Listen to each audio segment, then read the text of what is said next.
Muy bien, chicos, ahora que ya hemos terminado todos los temas anteriores que corresponden al primer bimestre, lo hemos acabado con el tema de análisis dimensional 1, los ejercicios.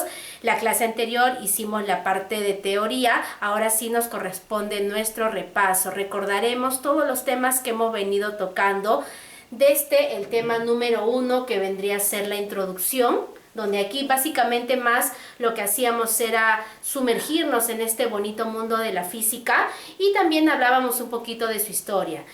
¿Por qué es importante que nosotros estudiemos la física? Porque nos permite emplear, comprender, pronosticar todos los fenómenos de la naturaleza para poder utilizarlos en beneficio del hombre. Si bien es cierto, la física es una de las ramas de las ciencias naturales que estudia los fenómenos físicos, o sea, se basa en ello. Pero ¿qué cosa es un fenómeno? También fue una de las preguntas de tu examen mensual.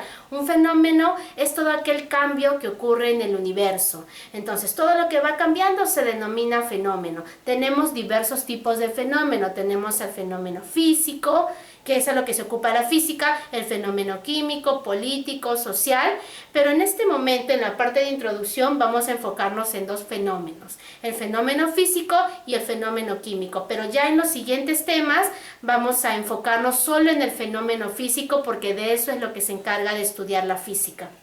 Entonces, número 1, es un cambio que sufre un cuerpo sin alterar sus propiedades. Si bien es cierto, cuando hablábamos de los fenómenos, estábamos hablando de un fenómeno físico y un fenómeno químico. El fenómeno físico es un cambio que experimenta un cuerpo físico, pero no altera su estructura interna, no cambia su composición interna. Si inicialmente, por ejemplo, si yo tengo una pelota y lo hago rebotar y de lo que está acá cambió y se fue para allá, comenzó siendo pelota y terminó siendo pelota. Ese es un cambio físico, cambió solamente de posición. Cuando hablamos de un cambio químico, es un cambio que experimenta un cuerpo, pero que sí hay alteración de la estructura interna. En el caso de la oxidación, la oxidación de un clavo, la fermentación de las frutas. En este caso me dice, es un cambio que sufre un cuerpo sin alterar sus propiedades, no altera su estructura interna. Esto vendría a ser fenómeno físico, porque no altera las propiedades o su estructura interna. Fenómeno físico.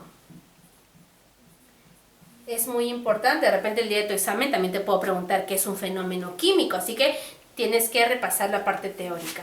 En la número 2 me dice, relaciona con flechas a lo que corresponde. La fusión de hielo será fenómeno químico o fenómeno físico. La fermentación de la fruta será fenómeno químico o fenómeno físico.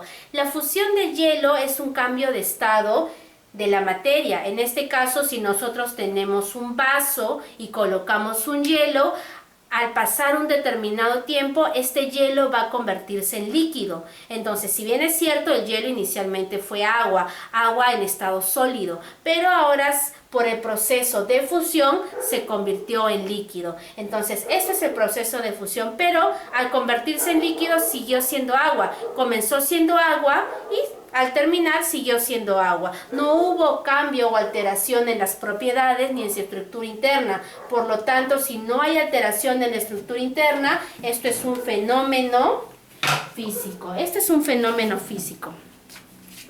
Lo vamos a unir. Es un fenómeno físico.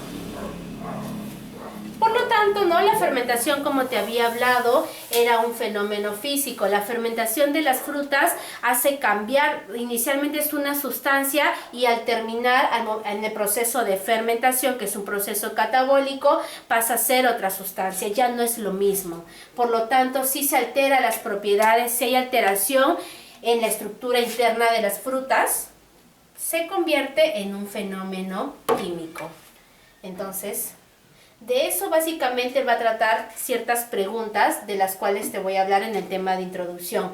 Después hablábamos de una línea de tiempo, también en este tema, donde veíamos todos los personajes que habían, o los personajes principales que habían pasado por la historia de la física para convertir a la física en lo que la conocemos actualmente. Teníamos por ahí Aristóteles, teníamos Arquímedes, Galileo Galilei, Newton, Einstein, y terminábamos con Hawking, ¿verdad? Entonces, cuando hablamos de uno de los personajes fundamentales de la física que sí marcó un antes y un después fue este personaje llamado Albert Einstein. Él en el año de 1905 planteó lo que es la teoría especial de la relatividad. En el año de 1916 habló explicó lo de la teoría general de la relatividad. La teoría de la relatividad lo que hacía era basarse o explicar que el espacio y el tiempo tenía un inicio en el Big Bang y un final en los agujeros negros. Pero eso, bueno, ya es otra historia de la que hablaremos más adelante. Entonces, también este personaje que le originó un premio Nobel gracias a su descubrimiento del efecto fotoeléctrico. Entonces, este personaje es Albert Einstein. Albert Einstein. No necesariamente de este personaje te va a venir en el examen. Puede que sí, puede que no. Pero igual te recomendaría leer todos los personajes que se encuentran en la línea de tiempo. Listo. Este ha sido el primer tema. Vamos a pasar al tema número 2.